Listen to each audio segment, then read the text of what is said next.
Dia mbola mikafaliana indray tompoko lahy sy tompoko vavy no entina hiara-bananao manaraka tsy tapaka ny fandarana isan'ny amotana eto amin'ny télévision malagasy.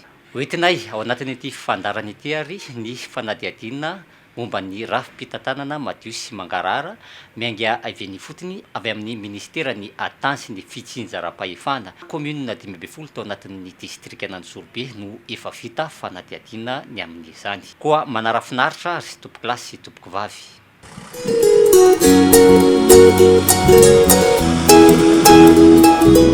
RIP 7 Cette route d'intérêt provincial numéro 19 relie deux districts. Il s'agit du district d'Andzorobe et de Manzakanjina. Cette route d'une longueur de 70 km dessert aussi 8 communes dans la partie ouest d'Andzorobe. Il faut prendre 5 heures de temps pour traverser une route en 2 étapes.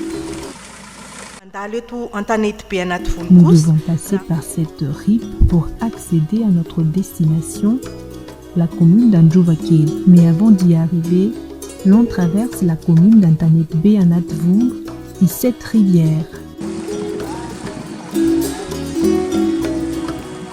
Les habitants empruntent cet axe permettant aussi à la population de transporter leurs produits. Les habitants d'Anjuvakil sont principalement des agriculteurs.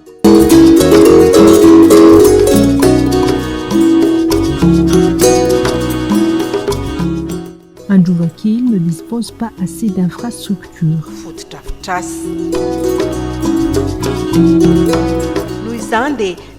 Aussi, le ministère de l'Intérieur et de la Décentralisation a dépêché son organisme, l'ONCDMID, organisme chargé de mise en œuvre du projet IGL, projet qui vise la transparence et la bonne gouvernance locale, notamment les sources de revenus de la commune.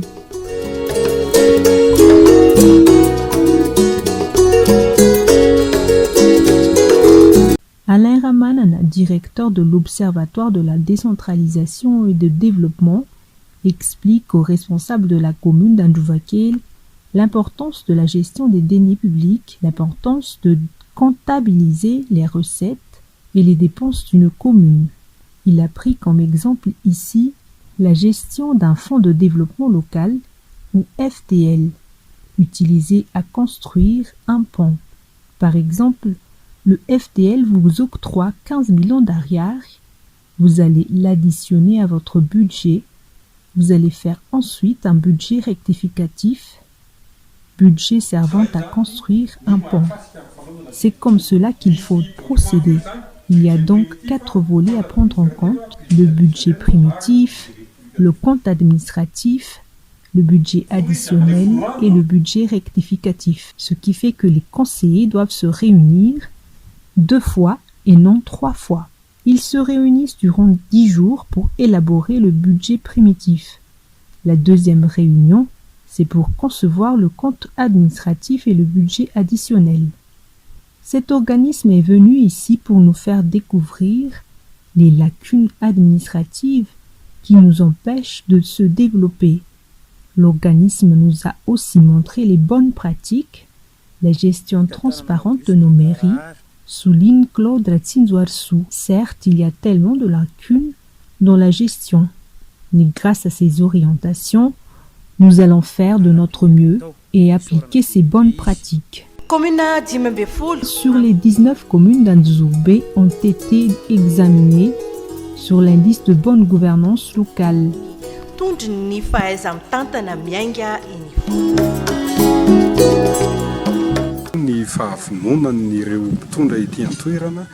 Nous avons pu sonder l'intérêt des autorités locales à améliorer la gestion de leur localité, précise Alain Ramanan de l'ONCDMID. Des entrevues avec les responsables locaux ont été effectuées. Le but est de tirer les leçons du passé et de les montrer, les axes à améliorer pour une bonne gouvernance locale.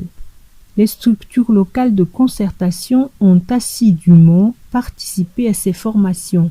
Elles sont d'ailleurs le pilier du développement local. Les subventions de l'État ne suffisent pas à faire fonctionner une commune. Aussi, la création et l'exploitation des potentialités fiscales d'une commune garantissent à faire fonctionner une commune. Après cela, chaque commune est notée. Pour cela, des plans d'action ont été élaborés, ajoute-t-il. Suite au dialogue entre les maires et l'ONC Dénide, la commune d'Andanetbe-Anatfoul a obtenu une très bonne note en matière d'indice de bonne gouvernance locale. Nous sensibilisons les habitants, les opérateurs économiques et les collecteurs à payer leurs impôts, souligne Jano Andiaminsanassou, maire d'Andanetbe-Anatfoul. Nous utilisons ces ressources fiscales à bon escient. Nous faisons savoir aux habitants dans quels projets ont été dépensées leurs ressources fiscales à travers des réunions ou des affichages. Tout cela de façon transparente, précise-t-il. Sur les plus de 1500 communes dans tout Madagascar, 661 ont été enquêtées. Anzoubé a une moyenne de 4,33 sur 10, même si ce district n'atteint pas la moyenne, c'est déjà encourageant. Il y a des communes qui obtiennent jusqu'à 7 points, il y a celle qui n'a que 2 points. Mais ces points ne sont pas essentiels. L'essentiel est de comment faire et quelles ressources exploiter pour une bonne gestion d'une commune. Afin d'amorcer le développement local, souligne Alain Amanana de l'ONC Dénide.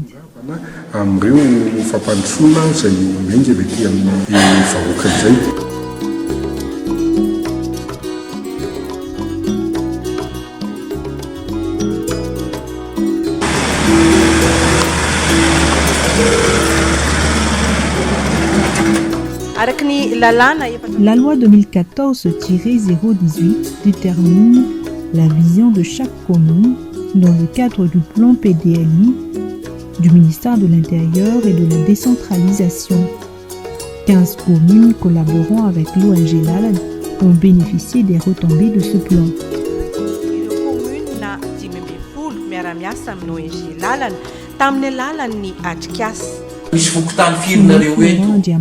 Combien de Fouktan est subdivisée cette commune?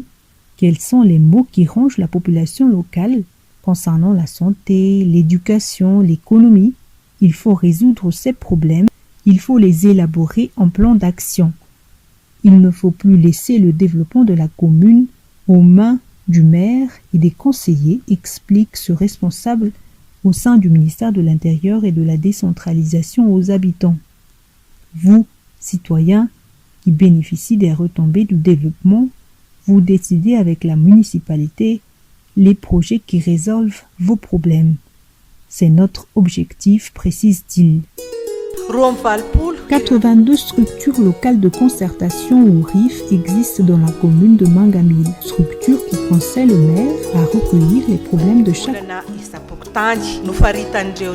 le RIF d'identifier les problèmes sociaux prioritaires à résoudre. Si l'on compare au plan communal de développement d'avant, la RIF touche beaucoup plus le quotidien de la population locale, souligne Roland Maxime Randiamifidsoul, RIF de la commune de Mangamil. Dans cette RIF, toutes les catégories de population au niveau des Foukoutan sont représentées.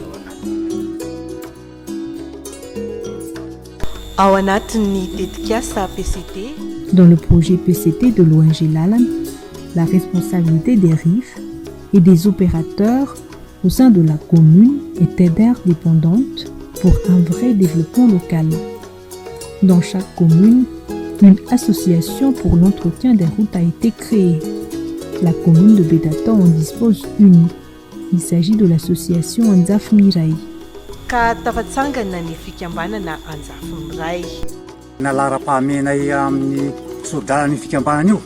La priorité pour notre association est d'identifier les points noirs au niveau de notre patrimoine routier, selon Justin Lahadzone, président de l'association. L'on a par exemple identifié les points noirs au niveau du pont d'Anjanmourinjne les routes d'Andilamine, Mahatsar, Ambungamarn. Nous pensons aussi qu'il faut améliorer l'adduction en eau potable dans la commune de Betatao. Il faut également améliorer la route reliant Betatao au district d'Ambatonjazak dans la région Alo-Chamangour. Et nous demandons d'ailleurs le soutien de l'État central pour réaliser ces projets, ajoute-t-il.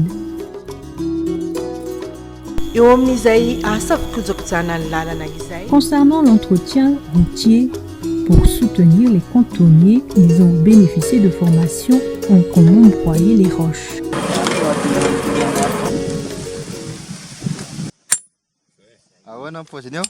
Ici, les formateurs expliquent quelles techniques et quels outils utiliser pour briser cette roche.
Dans cette région, l'on recense plusieurs collines regorgeant de roches, selon Elial Indianarville, formateur en broyage de roches.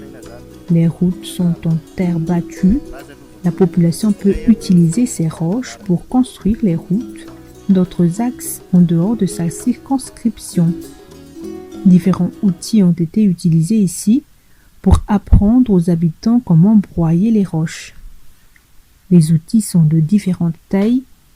Ce sont des outils utilisés pour obtenir des moellons ou des pierres pour servir de pavés, des parpaings d'épaisseur 20-40, explique-t-il.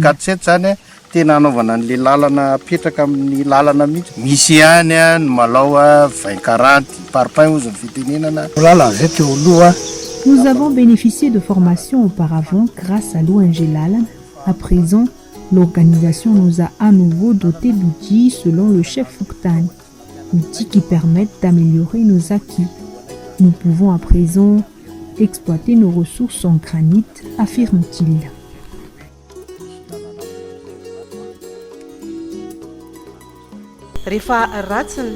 Quand les routes sont en piteux état, cela entrave à la circulation des biens et des personnes. Pour pallier à cette situation, le moyen de locomotion efficace, la moto. L'ONG a terminé son projet en créant les coopératives Menjk et Koti. La coopérative Menjk dessert la partie est d'Anzuzurbe, tandis que la coopérative Kotia, la partie ouest du district. Selon la loi 99-004 régissant les coopératives, les deux entités ont été dotées d'uniformes et de badges pour professionnaliser leur métier. Les coopératives de taxi-moto ont été créées pour être conformes vis-à-vis de la loi pour faciliter le transport des personnes. Ceci pour répondre aux besoins de la population, explique le président de la coopérative Kotia.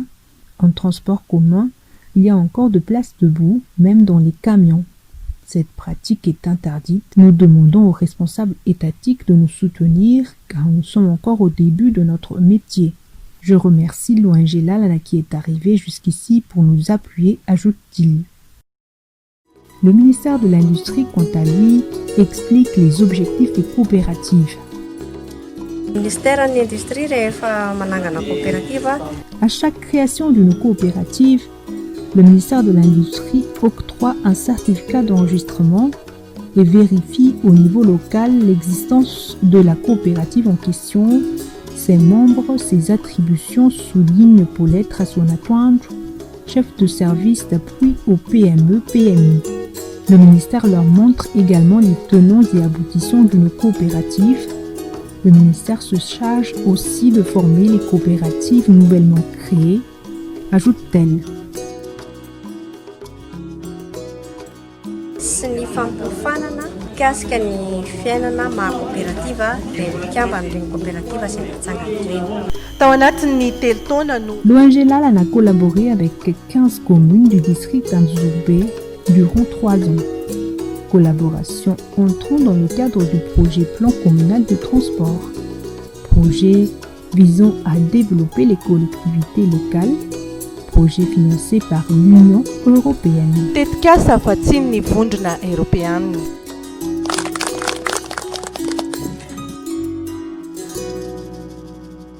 Izay ihany koa tompoko lasy tompoko vavy no entinay mamarana ny fandarana isan'ny amotana tamin'ity androany ity ho an'ny heriny anio toy izao indray veloma tompoko.